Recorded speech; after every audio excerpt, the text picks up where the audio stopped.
primeiro podcast do Publish News de 2026, trazemos um pouco da cerimônia da segunda edição do ranking Melhores Empresas para Trabalhar Mercado Editorial.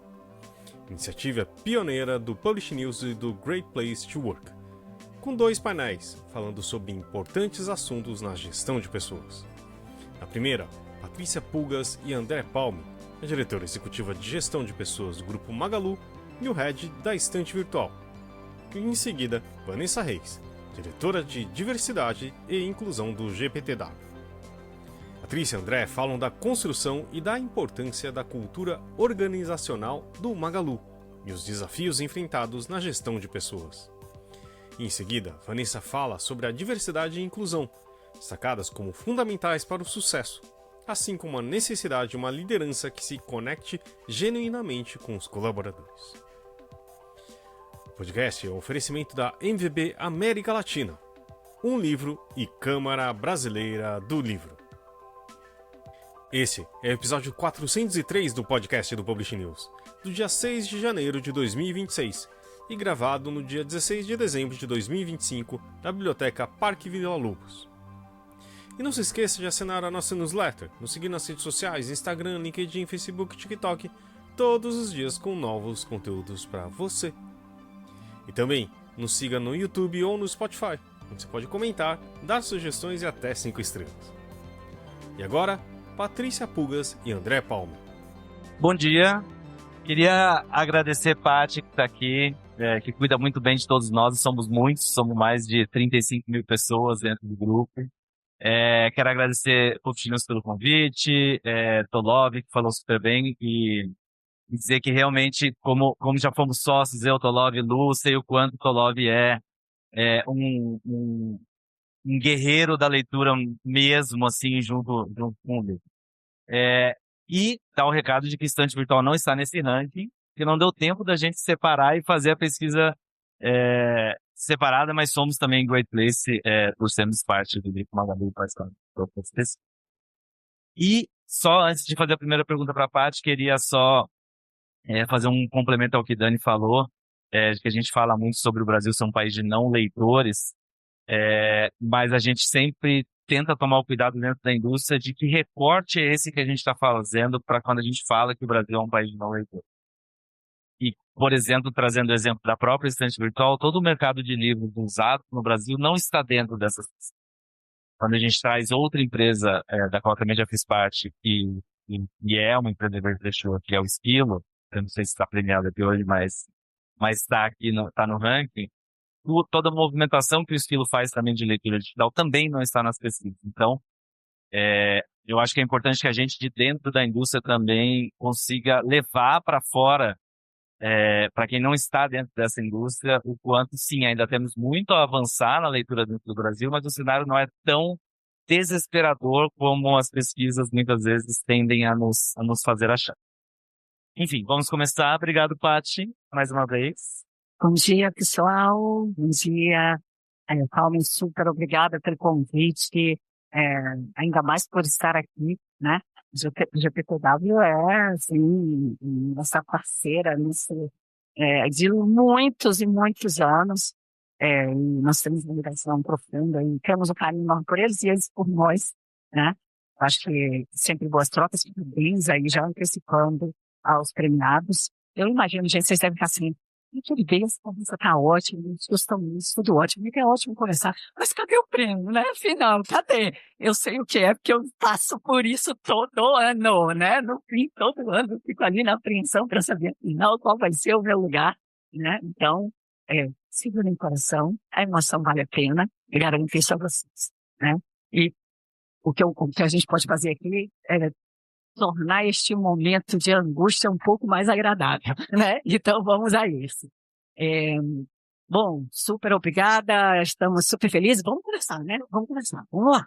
Bom, e como o tema é livro, a primeira pergunta que eu queria te fazer é: que livro mudou sua vida? Gente, que pergunta, né? Ainda mais para responder para esse público. Gente, eu sou casada com um jornalista, escritor, super intelectualizado, assim. Então, eu sei bem, eu conheço bem o público. Mas, vamos lá. Eu acho difícil essa pergunta, sabe? Porque eu acho que é difícil dizer qual livro que marcou sua vida. Eu acho que muitos livros marcam a nossa vida e estão marcando o tempo todo, né? Seguem marcando a minha vida. Eu fui uma leitora ávida a vida inteira. Hoje eu leio menos do que eu gostaria, sou mais focada em leitura mais técnica, leio menos do que eu gostaria, mas eu fui uma leitora ávida. E eu lia o que eu tinha à minha disposição.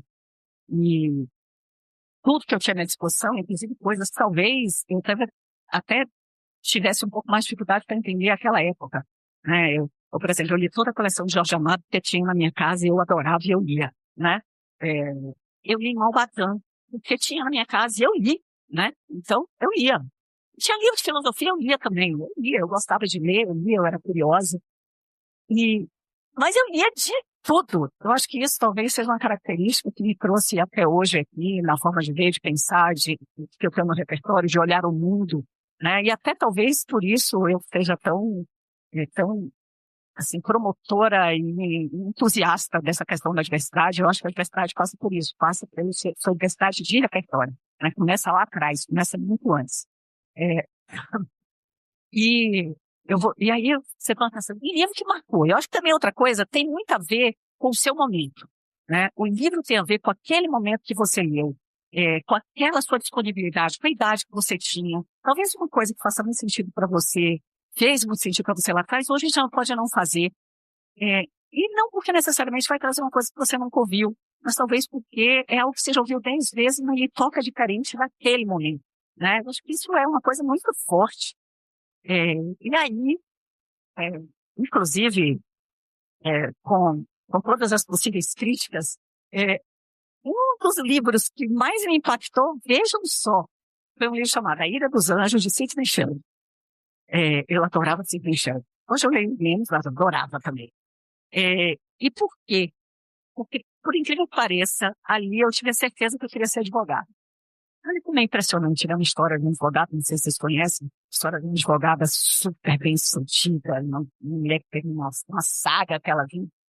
E ali eu tive a certeza, ela era muito criativa, muito inovativa, achava soluções mirabolantes para resolver os casos dela, e ali eu tive certeza que eu queria ser advogada. Então eu fiz direito, né? Eu terminei fazendo direito e medicina, fiz as duas faculdades, comecei, larguei medicina, terminei me apaixonando pelo direito. Trabalhei com direito por muitos anos e terminei migrando por gestão de pessoas, e que nunca alguém de direito ainda usa muito disso lá, e ainda aquelas dicas daquela advogada que há 15 anos, quando eu li, né, ainda ecoam às vezes na minha cabeça. Mas, de novo, talvez muitos anos depois, um outro livro que também me impactou, foi exatamente quando eu assumi meu primeiro cargo de diretoria e o meu CEO me deu um livro chamado Os Primeiros 90 Dias. Ele me deu exatamente em português, só tinha em inglês, ele me deu esse livro. E eu li, e de novo, talvez seja pelo meu momento. Eu não sei se eu lembro, eu cheguei a indicar esse livro para algumas pessoas quando assumiram novos cargos, mas eu não sei como é que seria hoje. Mas naquele momento foi muito importante. Então, eu fiz esse contexto todo para dizer que eu acho que é muito relativo, né? Eu acho que é o momento que você está e como você está aberto, como você está preparado para ouvir aquilo, né? E aí isso eu acho que amplia um pouco da vida, não é só para o livro, é para as palestras, é para os processos, é para os conselhos, né? O quanto a gente está preparado e aberto para ouvi-los. Acho que é um pouco disso. Livro é sempre um bom conselho. Sim, ontem. E o Magalu é muito conhecido, a gente é muito conhecido pela força da cultura da empresa, né? Provavelmente uma das grandes razões pela qual a gente consegue se manter, ter dado cultura. Como é que é criar e manter uma cultura dentro de uma empresa que tem tantas marcas diferentes, um negócio muito diferente entre si, e que tem mais de 35 mil pessoas espalhadas no país inteiro? Ótima pergunta. Bom, primeiro preciso dizer que é bem desafiador, tá? Então, não é fácil. Ninguém pensa que a gente olha de longe, acha tudo lindo, mas dá um trabalho danado quando a gente está lá por dentro, também a gente vive as dores e as delícias de todos, que todo mundo vive igualzinho. Mas eu acho que, ao longo do tempo, eu sempre tive uma crença muito forte nisso. E no Magalu, eu tô há 10 anos no Magalu. Então, no Magalu, eu acho que eu consegui, eu diria assim, tornar um pouco mais acadêmico o que era minha de ideia, assim, uma coisa que era muito instintiva, eu terminei cunhando um termo que eu chamo do o ciclo virtuoso da cultura. E para mim, o ciclo virtuoso da cultura, ele tem 3 aspectos. E aí eu coloco, primeiro, práticas muito bem definidas, pilares, práticas muito bem definidas, extremamente bem comunicadas, né? Você precisa comunicar, e comunicar não é só contar para as pessoas, é sensibilizá-las para aquilo, né? A comunicação passa pela sensibilização necessariamente e disciplinadamente praticados, né? Às vezes a gente vê empresas que desenham práticas, processos, valores lindos, mas as pessoas não conhecem. Elas não sabem o que é, ou elas não entendem. Elas até conhecem, mas elas não entendem. Às vezes elas desenham, conseguem explicar, mas elas não têm disciplina. Então, nós no Magalu temos uma imensa disciplina com os nossos, com as nossas práticas culturais. Nós temos uma prática que, normalmente, todo mundo que já leu sobre o Magalu ouviu falar sobre ela, e aí terminam reduzindo essa prática a é aquela reunião, toda semana vocês cantam hino e rezam no final, né? Que a gente tem uma reunião que chama Rito, que é exatamente, é quase isso, não é exatamente isso, é quase isso. Mas sim, nós fazemos isso rigorosamente toda segunda-feira em todas as unidades da companhia, nas mais de 1.300 lojas, na mais de 25 CDs, nos mais de 4, 5 escritórios. Fazemos isso toda semana. A gente começa a semana com uma reunião, onde sim, a gente canta o hino, a gente canta o hino nacional, porque a gente reforça o nosso vínculo com o Brasil, nós somos uma empresa nacional, acreditamos na força do Brasil, então a gente reforça nosso vínculo de cidadania. A gente canta o hino do Magalu, porque a gente reforça o vínculo com a empresa de onde a gente trabalha, de onde a gente tira o nosso sustento, através da qual a gente exerce talvez o principal papel social, que é o trabalho, né? E aí a gente fala de resultado, fala de alinhamento, como foi a semana anterior, como vai ser a próxima semana, quais são os principais desafios. Coloca para todos. A reunião é para 100% das pessoas da organização. Não é uma reunião para a liderança. No nosso escritório aqui de São Paulo, a gente faz essa reunião para 1.000 pessoas juntas, reunidas. Então, fazemos isso todos os dias. E no final, nós temos um momento espiritual. Antes era uma oração, já foi uma oração. Hoje não é mais, em respeito à questão da diversidade, mas a gente faz porque, como empresa, a gente acredita que a gente deve, inclusive, estimular essa conexão que pode ser do seu jeito, na sua forma. Cada um faz como quiser, medita, faz uma oração, sei lá, faz o que quiser. Mas a gente acredita nessa questão do poder absoluto, do algo além do material, e a gente estimula isso. Então, a gente faz isso toda segunda-feira. As pessoas estranham, quando chegam, elas acham bastante estranho.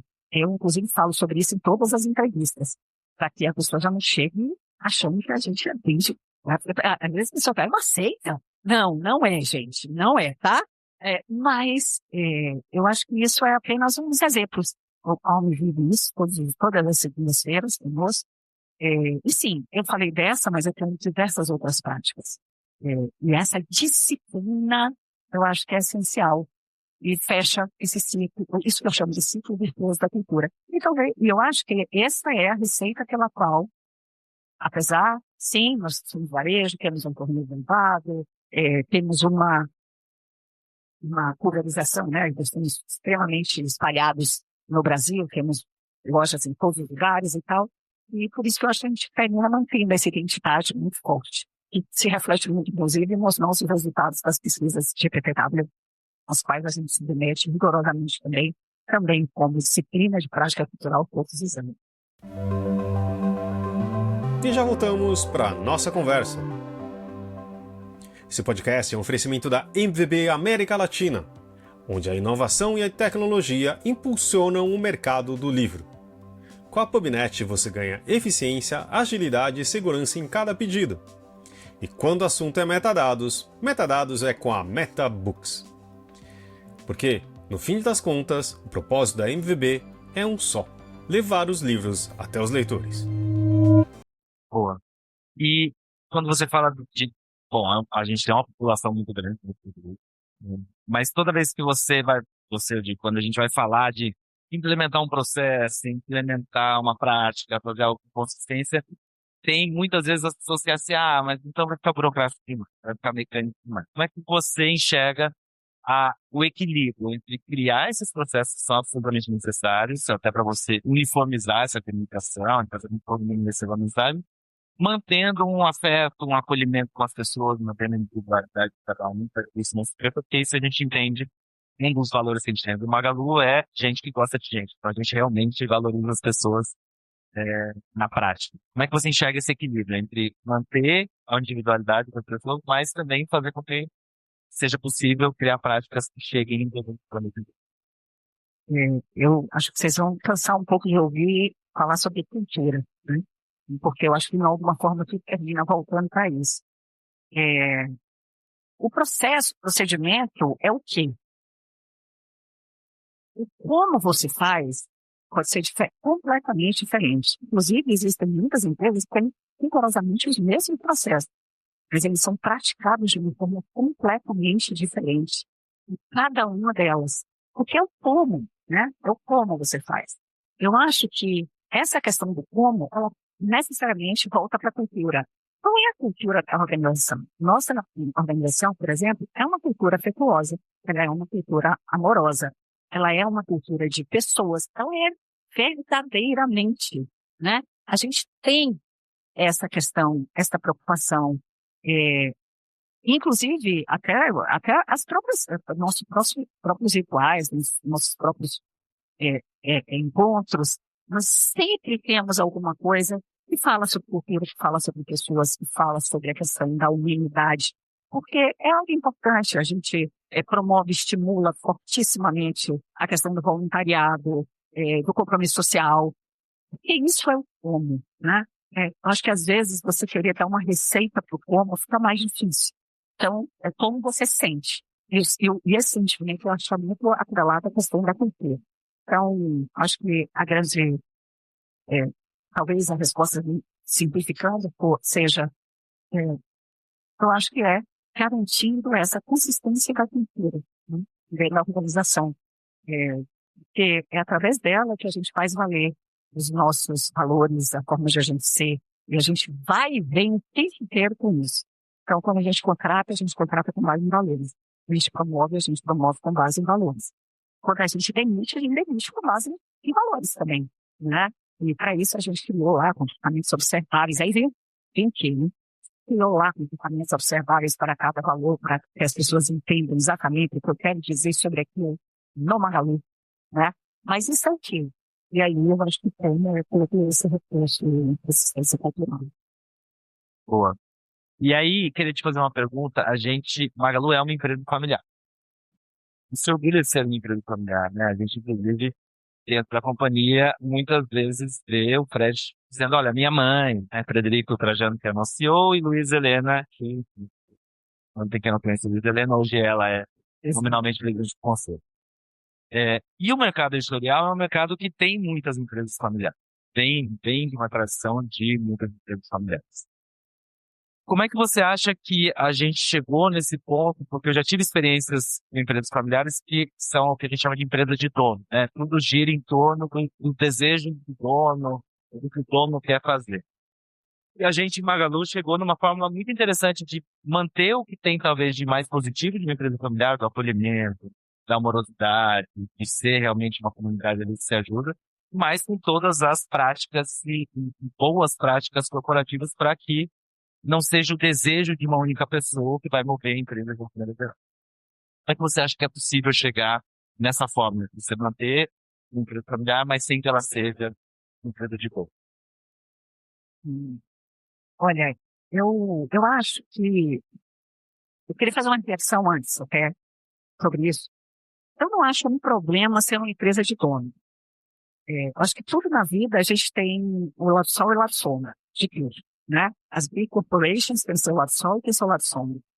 As pequenas empresas também, as empresas familiares também, as empresas aliás, isso não pode dizer que empresa profissionalizada, né? E separar a empresa familiar de profissionalizada é um equívoco enorme, porque as empresas familiares são muito profissionalizadas, né? Independente de serem de mercado, profissionais de mercado ou não. Mas eu acho que tudo tem um lado sol e um lado sombra. Eu acho que o maior desafio, e aí é o nosso desafio no Magalu, e seguramente em todas as empresas, é que no fim é equilibrar esse lado sol e esse lado sombra, né? Como é que a gente faz para equilibrar isso? Particularmente no Magalu é isso. O que eu faço para equilibrar e fazer com que o lado sol de ser uma empresa de dono não seja dominado pelo lado sombra, né? Então, o que eu faço para isso? Por que eu digo isso? A empresa de dono, ela tem qualidades enormes. Uma delas é o nível de compromisso com a continuidade. Essa talvez seja a principal coisa que eu vejo no Magalu. No Magalu, as decisões são tomadas para que a empresa prospere e que venha. Hoje a gente vai fazer 70 anos, em 2 anos, mas a gente fala que a gente quer fazer a empresa chegar a 100 anos. E as decisões são tomadas para isso. Não é pelo resultado do semestre, ou pelo resultado do ano, ou porque o bônus do executivo. Não é. Mas não vai ser o melhor resultado para o resultado. Não vai ser o melhor impacto para o resultado desse ano. Vai ser o melhor para a empresa, então a gente vai fazer. Tá? Depois a gente vai melhorar. No ano que vem vai ser melhor. No semestre que vem a gente recupera. É o melhor. Porque existe um compromisso com a continuidade. Isso é uma coisa linda da empresa de dono. O dono confunde a empresa com a vida dele. E ele quer o melhor que ele pode querer para a empresa. Um executivo, infelizmente, nem sempre é assim. Eu não vou dizer que nunca é. Eu conheço executivos e tenho a pretensão de me incluir entre eles, que também tem essa visão em relação ao negócio. Só vamos tipo assim, o executivo passa, né? O executivo agora, troca de empresa. A gente viu o novo tempo de casa. Então, eu fiz essa digressão, né, para falar um pouco sobre isso, que eu acho que o grande desafio é como é que a gente equilibra isso. E aí, particularmente, como é que a gente equilibra isso? Aí eu acho que é com procedimentos, né? Procedimentos claros, estabelecidos, bem comunicados. Essa questão da disciplina ela é interessante, porque, como você mesmo disse, essa questão da afetuosidade, da amorosidade, da proximidade que a gente tem em empresa familiar, em empresa de dono, ela não pode, por exemplo, disfarçar decisões sobre demissões, sobre promoções, a questão da meritocracia. Então, assim, você precisa equilibrar isso. Eu acho que processos e procedimentos ajudam muito. Lá no Magalu, a gente instituiu, desde a minha chegada, aliás, foi uma das minhas missões na chegada, uma coisa que a gente chama modelo de gestão, que eu também conheço bastante, onde a gente cria um sistema de medição, não só do ponto de vista do comportamental, então do como, mas do objetivo, que é de entregas também numéricas, e atrela isso a todo o sistema de recompensa, quer seja as remunerações variáveis, quer seja as comissões, né? E, de novo, as próprias demissões. Exatamente para tentar tirar um pouquinho dessa pessoalidade, né? Que muitas vezes a gente estabelece nessas empresas com mais força. Empresas não familiares também tem, tá? A gente sempre sabe que tem aquele que é mais amigo, que é isso, que é aquilo. Todos os humanos, né? E a gente se conecta, essa é a relação. Mas a gente sabe que nas empresas familiares isso é mais forte, né? Então eu acho que a questão através de procedimentos, mais uma vez, bem estabelecidos, com muita disciplina no curso. Boa. Vou fazer uma mudança um pouco de assunto. A gente falou muito de digital e do quanto a gente está se tornando uma sociedade digital. A gente, inclusive, para quem não sabe, para um jabá rápido aqui, a gente inaugurou semana passada a Galeria Magalu, e é a primeira vez que a gente tem as 5 marcas de varejo do grupo num mesmo lugar fisicamente, onde era a antiga Livraria Cultura.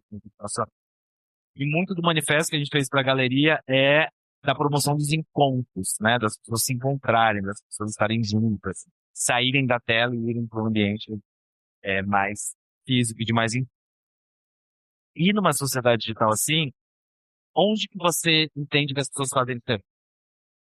Muito bom. Gente, ó, vocês precisam ir lá na galeria, viu? Vou falando. Se a Luísa estivesse aqui, ela já tinha vendido, inclusive para vocês, dado desconto e tudo, mas até isso a gente dá jeito, mas vocês precisam ir. Inclusive, duas das nossas marcas, e a primeira loja, que é a Época e a Evu, está linda. Alguém já foi lá? Não? Foi lá? Não tá linda? Eu tô mentindo? Então, se eu tivesse, você não contava, mas eu não tô, eu posso falar, né? Gente, vale muito a pena ir. Além do mais, é um lugar super icônico, né? Que era a Livraria Cultura. Eu acho que, assim, eu não sou de São Paulo, não sei se vocês perceberam, mas eu não sou de São Paulo, eu sou de Salvador, né? Mas eu sei e ouço dizer que as pessoas daqui têm um vínculo emocional com aquele lugar, e as pessoas se emocionam muito quando chegam lá, e a gente preservou muitas das coisas. Então, tá lindíssimo, vale a pena vocês conhecerem. Lógico, já que vocês vão conhecer, vocês compram, né? Compram, que não faz mal, e a época de Natal será bem-vindo. Olha, Paulo, eu acho que cada vez mais, até em épocas de inteligência artificial e tal, eu acho que nós, seres humanos, temos que entender especificamente o nosso lugar e as nossas melhores contribuições. Até porque tem um monte de coisa que não adianta competir. Você não vai fazer melhor. Você não vai fazer melhor que a inteligência artificial. Então, não perde um tempo, né? Cede logo, que dói menos, e vamos conviver com isso, vai ficar muito mais fácil. Por outro lado, tem coisas que só a gente consegue, né? E aí que é essa questão, que é a nossa humanidade mesmo, que é o nosso nível de contato, que é a questão do olho no olho, é o toque, é o aperto de mão, é aquela percepção e aquela sensibilidade que só o ser humano tem, de você encontrar uma pessoa, e particularmente falando em empresa, um colaborador, falando em gestão de pessoas, e você olha e você fala, você não está bem hoje. Você sabe que ele não está bem hoje, né? E aí você chama para um café, e você faz uma abordagem, e você sabe que às vezes, uma coisa muito pequena, você muda a vida daquela pessoa, você muda o dia daquela pessoa, né? Então, eu acho que a gente precisa, de fato, investir nisso. E aí, também aqui na pesquisa, ficou claro o papel das lideranças. Eu acho que as lideranças precisam. Tem um monte de coisa que não precisam fazer mais. Gente, agora a gente tem sistema que a gente coloca, eu já tenho isso, tá? A gente implantou a IA do RH lá no Magalu. Então, você chega lá, você dá lá, pronto, se você quiser, e você fala, eu preciso dar um feedback para fulano, e eu queria que você me desse uma sugestão, me falasse um pouco sobre ele, e fala lá. Fulano teve avaliação comportamental um tanto, o painel de metas dele foi tanto, nos últimos anos a evolução dele foi tanto, está dizendo tudo. Então, a gente está dizendo tudo. Então, olha, eu lhe sugiro que você, num feedback, você aborde isso. Não vou desprezar isso. Mas, como eu vou fazer, aí a gente volta para o é muito. E só quem pode fazer somos nós. Então, em época de inteligência artificial, nunca foi tão importante investir na nossa humanidade. Parece um contrassenso, quase um paradoxo, mas não podemos perder isso de vista. E pensando que Magalu é uma empresa Great Place to Work há muito tempo, você acha que existe uma fórmula de sucesso? Pode ser aprendida? Se é que existe? Eu diria que consistência, né? E a consistência, ela passa primeiro por você ser fiel ao que você é. Olha, eu não sei o que você pode melhorar. Porque todo mundo pode melhorar e a gente não pode se acomodar, né? Mas não dá para você querer virar o que você não é, né? Porque você vai virar um infantil. Então, não é. No Magalu, por exemplo, nós não temos trabalho presencial, nós não temos trabalho remoto. Tirando a tecnologia, não temos. Então, o trabalho é presencial. Nós somos assim. É o que a gente é, né? A gente até instituiu a sexta-feira, remota e tal, e mesmo assim, final de ano não. Estamos lá todos os 5 dias. Tem gente que não gosta. Eu sei que tem gente que não gosta. Tem lugares para essas pessoas que não gostam. E não tem problema nenhum. Você vai procurar e você vai ser feliz. Lá, nós somos assim. Nós não vamos nos violentar para nos ajustarmos. Tudo que a gente pode melhorar, a gente melhora. Mas você ser consistente com os seus princípios, com os seus valores, com as suas práticas, eu acho que essa é a melhor forma. E lógico, está sempre olhando o que você pode melhorar, o que você pode fazer diferente, o que você pode atualizar, né? Porque cultura também se atualiza. A essência é a mesma, mas a forma que você manifesta ela atualiza. Eu falei aqui, eu fazia uma oração e já não faço mais. Eu atualizei. Eu mantive a minha essência, mas eu me atualizei. Então, eu acho que é essa consistência que a gente tem que buscar. Talvez essa seja a forma. Boa. E aí, pode ter gente que tá falando até pensando assim, muito bacana, né? Magalu é uma empresa gigantesca e consegue fazer, tem gente, tem dinheiro, tem recurso, tem tempo para fazer isso. O que você diria para as pessoas para convencê-las de que a cultura e a gestão de pessoas é algo para qualquer empresa, não só para você? Talvez a forma mais óbvia para mim é dizer que gente é gente. Eles estão lá em todos os lugares, quer seja quase 40 mil, quer seja 4 mil, quer seja 400, quer sejam 40 pessoas. Isso é gente. E olha, acreditem, eu até brinco que RH, eu até brinco, falo assim, tem um ditado que diz que não é tudo igual, só muda o CPF, né? RH é tudo igual, só muda o CNPJ. Os problemas são os mesmos. As dores são as mesmas. É impressionante. Você vai olhar as mesmas dores, as mesmas crises, os mesmos anseios, manifestados de forma diferente, mas com a mesma base, né? Então, assim, se gente é tudo igual, né? Ou seja, se em todos esses lugares a gente tem gente, por que não ter um olhar específico para a gente, onde quer que seja, né? Lógico que é adequado à sua estrutura, ao seu tamanho, à sua necessidade, né? Mas por que não ter, né? E cada vez mais o RH não é essa coisa, o pessoal falava dessa árvore, porque não é nada disso. Eu sou um gestor de negócio. Eu empresto o meu olhar de pessoas a um negócio. Como financeiro, eu empresto o olhar financeiro a um negócio. Como comercial, eu empresto o olhar comercial a um negócio. Somos todos diretores de negócio, né? São todos profissionais de negócio. Então, dá para fazer isso em qualquer que seja o problema da organização. Faz diferença. Já ouviu falar em POD? Impressão sob demanda? Nossos parceiros da Livro são a referência dessa tecnologia no Brasil, que permite vender primeiro e imprimir depois, reduzindo custos com estoque, armazenamento e distribuição. Com o POD da Livro, você disponibiliza 100% do seu catálogo, sem perder nenhuma venda. Boa, e como comecei com uma pergunta de livro, vou terminar com uma pergunta de livro. Que livro você daria como dica para quem quer ler algo sobre gestão de pessoas? Olha, sobre gestão de pessoas, eu acho que, de novo, é um tema muito amplo, então tem vários, né? Hoje, por exemplo, a gente recentemente leu, a gente faz muito isso lá, a gente lê livros, toda a liderança lê, pela questão de alinhamento e consistência. Então, a gente recentemente leu, não sei se você já estava, o Foco Roubado, você já estava na época do Foco Roubado? Então, todos nós lemos o Foco Roubado, né? De gestão de pessoas? Não, mas tem tudo a ver, né? Porque fala da questão de como a gente está perdendo a nossa vida nas telas, né? Então, por exemplo, acho que é um instituto para a qual vale a pena. Já há algum tempo, a gente leu, por exemplo, Mindset, né? E também, eu acho que é um livro super legal, vale a pena, né? Ler. Tem um do Simon Sinek, aliás, eu adoro o Simon Sinek, que ele fala sobre, começa com o porquê, a gente também, né, algo que eu acho que está muito nessa questão de essência. São muitos livros. São ótimas dicas. São muitos. Mas eu vou dar uma final, que de novo não é de gestão de pessoas, mas é um livro que eu tenho tido um carinho muito especial recentemente, e não é de gestão de pessoas, mas eu acho que fala sobre vida. E o que é gestão de pessoas se não for vida, né? Não for falar de vida, de gente. E aí também tem uma particularidade boa. Eu tive poucas perdas na minha vida. Pessoas, poucas pessoas de confiança muito próxima comigo morreram, né? E lógico, a gente está ficando mais velho, nossos pais estão ficando mais velhos, nossos tios, sogros, amigos.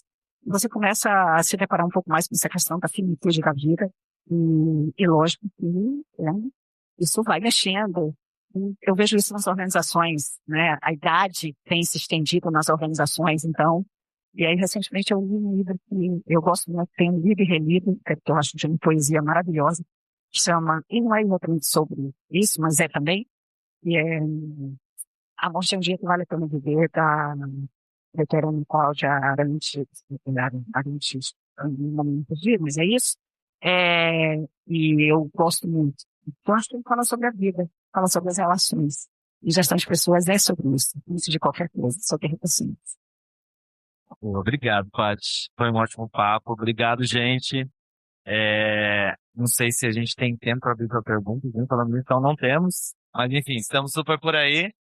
Se alguém quiser perguntar alguma coisa, obrigado, valeu. E já voltamos para a nossa conversa. E também, com o apoio da CBL, a Câmara Brasileira do Livro representa editores, livreiros, distribuidores e demais profissionais do setor, e atua para promover acesso ao livro e a democratização da leitura no Brasil. É a agência brasileira do ISBN e possui uma plataforma digital que oferece serviços como ISBN, código de barras, ficha catalográfica, registro de direito autoral e carta de exclusividade. E agora, Vanessa Reis, diretora de Diversidade e Inclusão do GPTW. Já estava desafiador o dia, porque o Rui veio, e aí, para quem não sabe, vou contar minha relação com o Rui, ele foi meu mentor da Sanco pós no MBA. Aí, o Tolov, né, que eu comentei mais cedo, ele foi aquela pessoa do aprendiz, você está demitido. E aí ele falou, né? E aí, Dani Diniz, que é a nossa diva da série histórica, que eu sou uma admiradora incrível dessa mulher, que eu acho que ela faz uma ponte do que aconteceu e do que vai acontecer em gestão de pessoas. E aí todo mundo depois só veio subindo a régua. Aí penso eu, vocês ficaram comigo pro término, e uma ansiedade única do café e da premiação. Eu tenho muitos desafios para lidar com isso e nem sei como fazê-lo, eu já falo rápido. Se eu falar mais, vocês não vão entender. Então eu conto com a empatia de vocês para a gente amarrar tudo que foi dito aqui, e eu vou terminar num tema de liderança, falando de diversidade e inclusão. Então eu vou já passando tudo que eu tenho. Vocês já conheceram o GPTW, Solog. Eu não ousaria falar na frente do Solog, porque é o GPTW. Eu também tenho bom senso, como a gente viu Roberta comentando. Eu vou comentar um pouco de mim. Eu gosto bastante de falar de mim quando eu vou falar de liderança, porque eu descobri, fazendo uma arquitetura de carreira, que eu fui líder por muitas vezes sem perceber, né? Então acho que eu já tinha um tino para liderança antes mesmo de identificá-lo. E aí, da minha liderança, eu sempre acreditei em desenvolvimento de pessoas.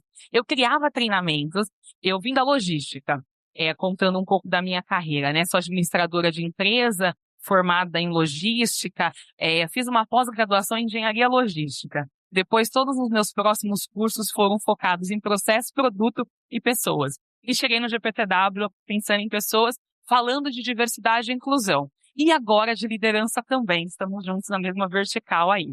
E aí, pensando em liderança, eu sempre trabalhei em desenvolvimento de pessoas. Eu amava criar treinamento. Eu trabalhei numa empresa chamada Frubana, colombiana, e a gente estruturava treinamento para o galpão. E eu adorava ficar criando gamificações. Então eu venho falando de pessoas já há algum tempo e percebi que justamente essa habilidade que eu tenho de conexão com as pessoas, foi o que me fez virar líder. Então hoje estou aqui porque eu me conecto com as pessoas, eu gosto de falar, sou faladeira. E aí um dado para quem é místico, eu sou geminiana, com ascendente em gêmeos. Ai, gente, que agonia que é tudo isso na minha cabeça. É desesperador.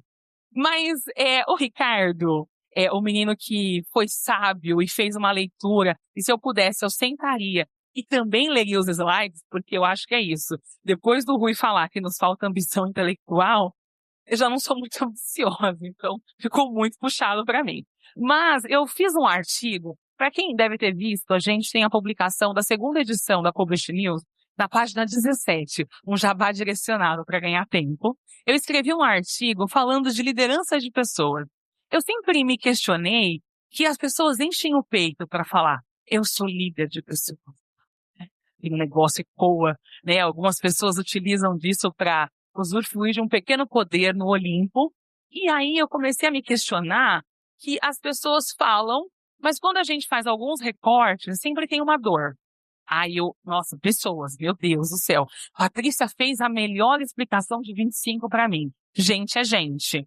Mas para muitas pessoas, nem todo mundo é gente. Olha que interessante, né? É uma dicotomia, mas é interessante porque tem muita gente quando vai contratar pessoas, e aí você fala assim, a gente precisa cumprir a cota de pessoas com deficiência.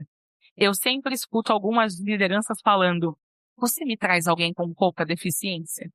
E aí eu me questiono se nós somos verdadeiramente líderes de pessoas. E é por isso que eu trago esse texto aqui em alguns slides para a gente conversar. Aprendi com o Rui, ele foi meu mentor, então eu vou aproveitar e também garantir meu trabalho por algum tempo. A gente tem que ser inteligente com a oportunidade que nós temos. Mas o Rui falava muito diversidade e inclusão, ela é muito polarizada e eu quero que a gente trate o tema como não uma construção de barreiras, mas uma construção de pontes. E é que eu acredito, né? Cada um na sua diferença de pensamento, narrativa, de raça, traz a sua contribuição genuína para o negócio e para as pessoas. Então, pensando em alinhamento, eu trouxe 4 macro temas que a gente vai falar. Também aprendi com o Rui que se a gente para por alguma questão física do espaço, todo mundo sai correndo, vocês vão saber exatamente o que eu queria falar. Porque aí eu já garanti no começo da apresentação, aí ninguém sai sem o conteúdo.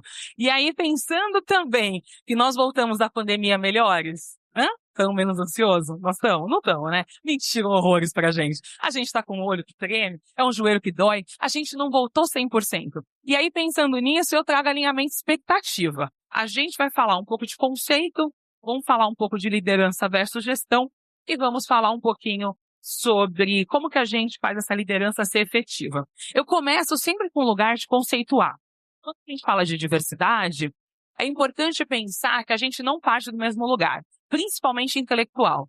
Então, quando a gente pensa em conceitos que o TikTok nos entrega, às vezes é deturpados. Então, trouxe uma figura simplista, uma explicação fácil.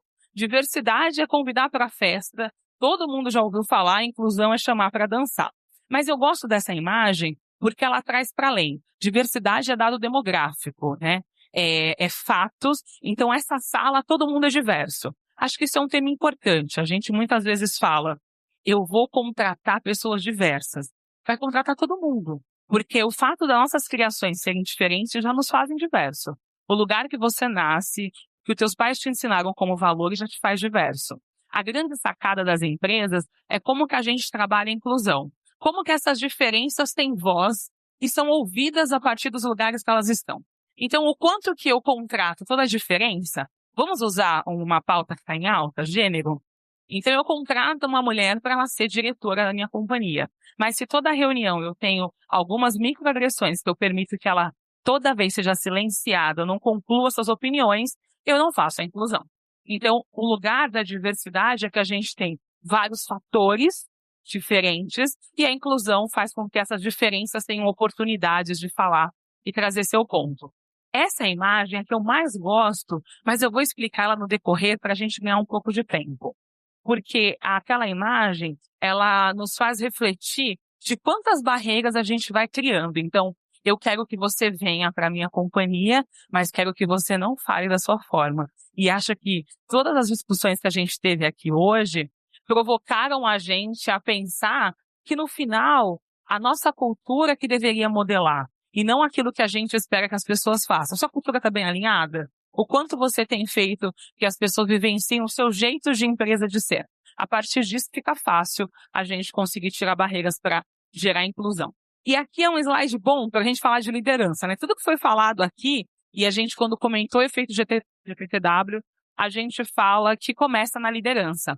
E aí a gente esquece algumas coisas, né? Quantos de nós vamos para uma reunião one-on-one que a gente, às vezes, é para ser um lugar de liderança e você pergunta de atividade, já fez, já entregou, como que tá, abre o painel e quer falar de resultado e esquece daquele lugar de conexão. Quantas vezes você, líder, fica assim, nossa, fulano saiu porque teve um filho. Nossa, estava no meu time, ele tem um filho. E a gente se surpreende, porque a gente às vezes não se conecta com as pessoas. E é isso que faz a autenticidade para o nosso trabalho do dia a dia garantir. O quanto você se conecta com as pessoas, o quanto você olha nos olhos e faz com que as pessoas queiram estar nas empresas. E aí, nesse lugar de pensar o que é liderança, o que é gestão, eu tenho uma pergunta importante. O que são pessoas? Essa pergunta é boa, porque eu fui buscar um conceito atual do que é pessoas. Se você hoje, quando você vai fazer uma autenticação num site, e você pensa, o que me diferencia de um robô?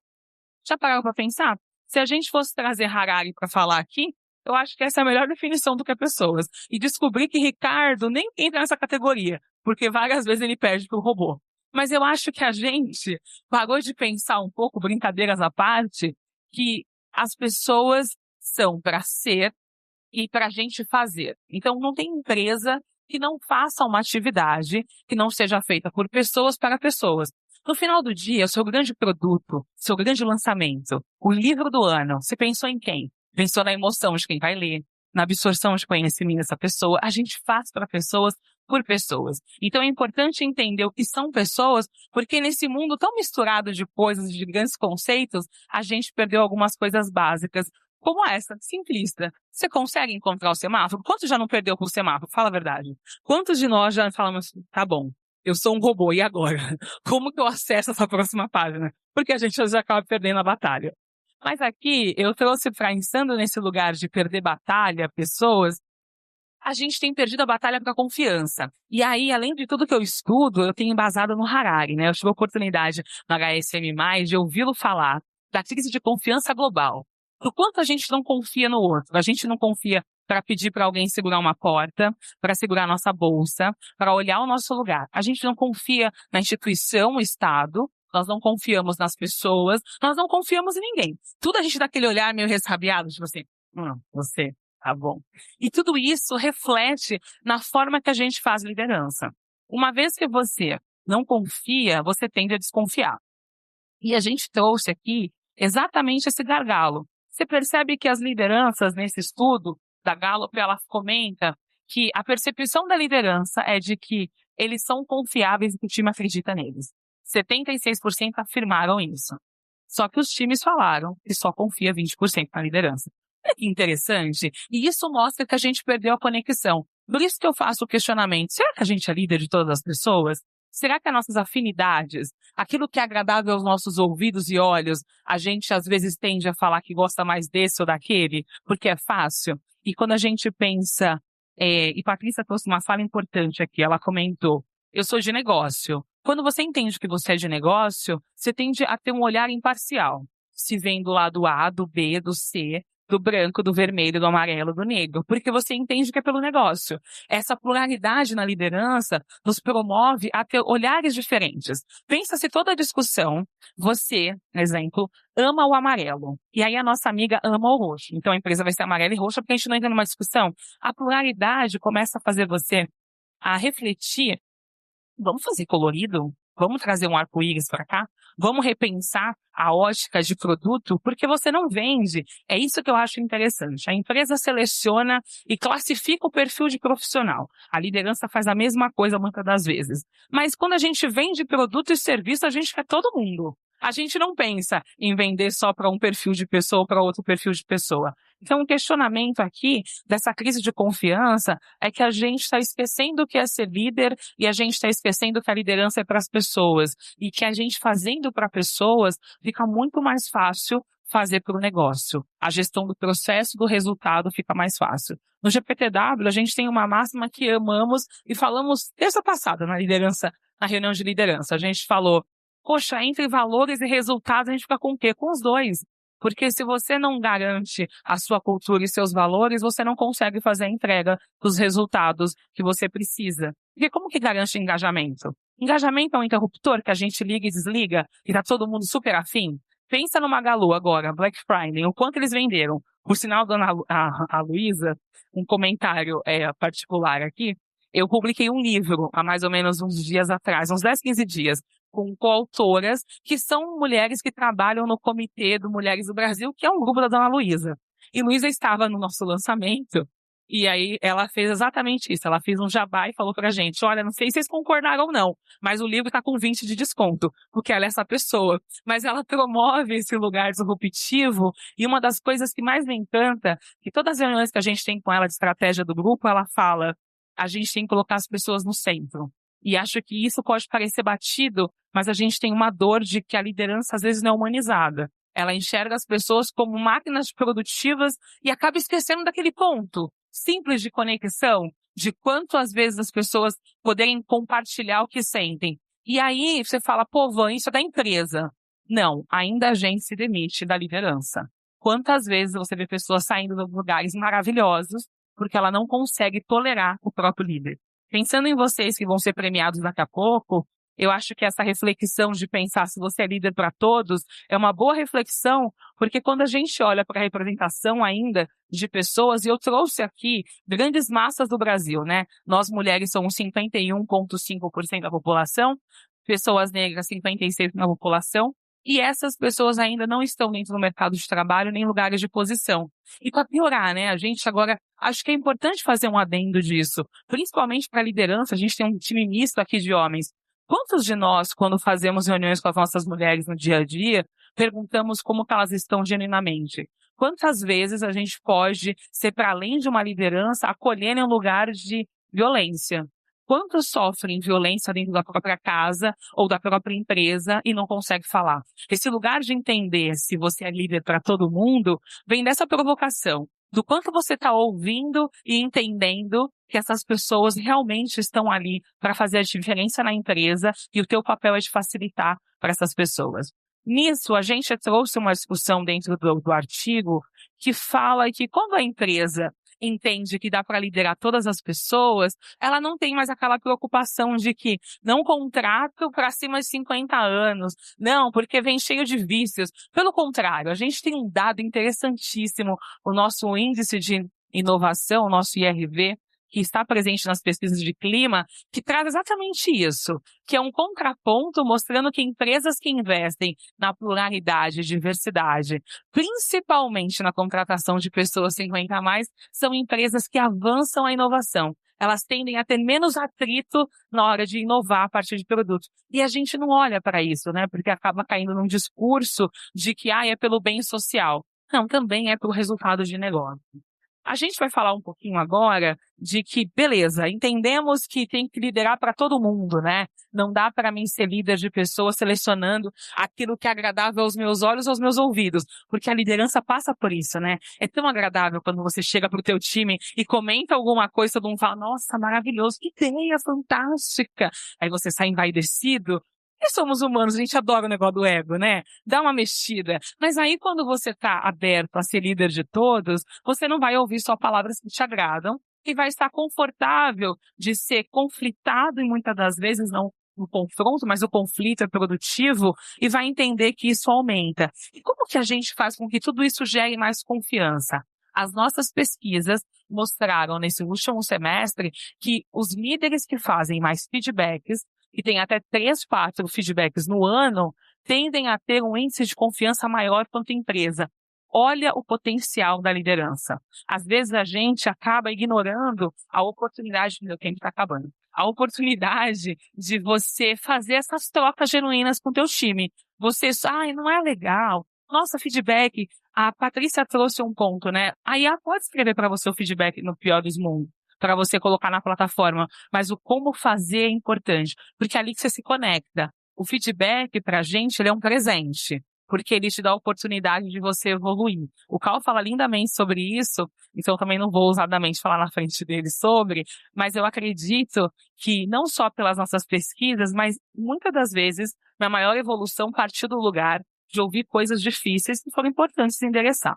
Por isso que aqui é uma forma de como aumentar a confiança. Quer aumentar engajamento? Eu faço assinatura de uma revista e aí toda vez tem um painel do leitor. E é uma pergunta recorrente. Todo mundo perguntando, como que aumenta o engajamento da minha equipe? Aumenta a confiança. Você vai aumentar o pertencimento, eles vão se sentir parte da equipe. E aqui eu trouxe dicas, a gente adora coisinha de bolo, né? Aquela coisa fácil, se eu seguir isso eu vou chegar lá?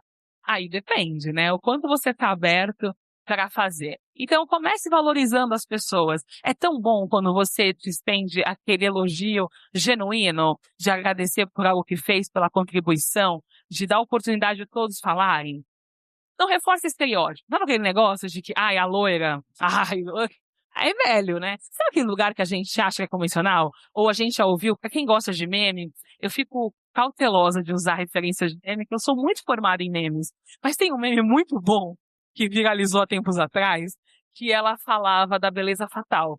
Gay, gay, gay, todo mundo falava isso. E aí vem um lugar de que eu quero ter gays pra ser divertidinho. E aí a gente desvaloriza e desumaniza. A Chimamanda escreveu um livro chamado O Poder da História Única. E nesse livro, ela destaca que se você quer gerar humanidade através da sua liderança, o que você pode fazer de mais poderoso é não reduzir a história dessa pessoa contando a partir da sua ótica. Deixe que ela conte a sua própria história. E eu acho isso lindíssimo. E aqui acho que é isso, não reforçar estereótipo. Tem uma escutativa, a gente ouve muito bem, mas escuta muito pouco, né? Ouvir é mecânico, escutar é intencional. Acho que aqui é importante. Construa pontes. A gente gosta de fazer grandes barreiras quanto liderança, o lugar do Olimpo. Não, mas eu pensei nisso aqui, é maravilhoso. Será que não dá para a gente compartilhar e repensar algumas óticas, pensando que todos naquela sala estamos reunidos pelo bem do negócio? E aí, quando a gente pensa no negócio, você pensa em longevidade desse negócio. Olha que incrível parar para investir um tempinho a mais em ouvir e repensar e construir pontes. E por último, não menos importante, é importante ter coragem. A gente tem pouca coragem hoje em dia. A gente vê situações abusivas, a gente se cala. A gente vê situações desconfortáveis e fala, não vou me meter. Eu vou parafrasear Magalu, já estava aqui com a gente. Eles falam que mexe a colher sim, e se possível movimenta esse caldo. É importante a gente ter coragem enquanto liderança de ver uma situação abusiva numa reunião e você parar. Eu não digo para vocês chegarem durante a reunião, baterem na mesa e falar agora. Isso não é um ato de coragem, é um ato de violência. Espere terminar, converse com essa pessoa, chame ela e questione a ela por que daquele comportamento. Ela pode estar desalinhada aos seus valores e você às vezes nem entendeu isso. Porque tem gente que fala bonito, né? E a gente se convence fácil.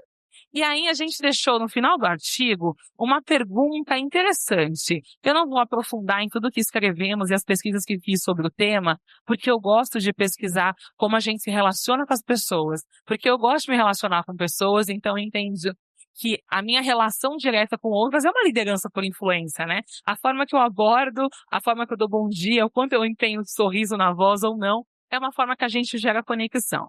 E a pergunta que ficou é, se você cuida das pessoas, pergunte para si mesma de todas elas. Você trata alguém com diferença? Se às vezes foi aquele negocinho excludente, sabe o clubinho da escola, que você só passava o caderno para responder para quem era seu amigo, para quem não quero saber? Será que a gente não faz isso no corporativo? Eu às vezes acho que nós crescemos e viramos grandes crianças que às vezes agimos como se estivesse na escola na hora do recreio. Então a gente para de se questionar sobre algumas coisas.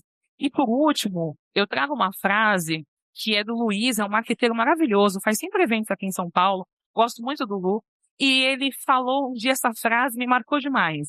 Porque numa era que a gente quer parecer com todo mundo, que você quer competir com a influencer, que você quer competir com aquela fala eloquente, que você quer trazer o mesmo pensamento daquela grande pessoa, a gente se perde em algumas narrativas. Por isso que é importante num evento como esse, de pessoas que promovem construção de conhecimento como editoras, é importante a gente parar para valorizar ser quem é. No artigo eu menciono duas pessoas que escreveram um livro, a Adriana Alves, que escreveu o Manual Antirracista, ela traz uma ótica diferente de empresa e a gente também é importante se provocar. Você tem lido, né? O quanto você também vai se direcionando para as mesmas leituras e não se provoca a fazer horizontes novos através de novas leituras. Mas essa frase, ela finaliza para a gente repensar o quanto a nossa liderança tem sido parcial ou imparcial e o quanto a gente permite que as pessoas possam ser quem é. Porque é essa a nossa vantagem competitiva. A gente vem de um mundo que você é substituível, né? Mas será que fazem como você faz? Sabe aquela coisa de mãe, você não é todo mundo? Eu acho que é muito real. Nós não somos todo mundo. E ser quem somos é o que nos faz totalmente diferente. E eu sou Vanessa Reis e tive o prazer inenarrável de, em 20 minutos, algo que era 40 minutos, a gente falar um pouquinho de dá para ser líder de verdade de todas as pessoas? Obrigada, foi um prazer. Antes de palmas, eu queria agradecer Ricardo. Tem que ter palma, né? Eu quero empenho para palma. A gente finge que não combinou para vocês trazerem aquele último grito, porque agora vem a premiação. Mas queria agradecer Ricardo, gentilmente me convidou para escrever, e não só para escrever, mas para estar aqui. As pessoas perguntaram assim, por que a Van vai no evento do mercado editorial? Porque o Ricardo gosta dela. Olha que motivo bom para estar aqui, né? É isso, muito obrigada. E este foi o episódio 403 do podcast do PN. Obrigado que você que nos ouviu. E se quiser comentar, avaliar nosso podcast no Spotify e no YouTube, nos ajuda muito. E sempre temos um programa novo toda terça-feira. Até a semana que vem e um ótimo 2026. Edição e apresentação de Fábio Uehara.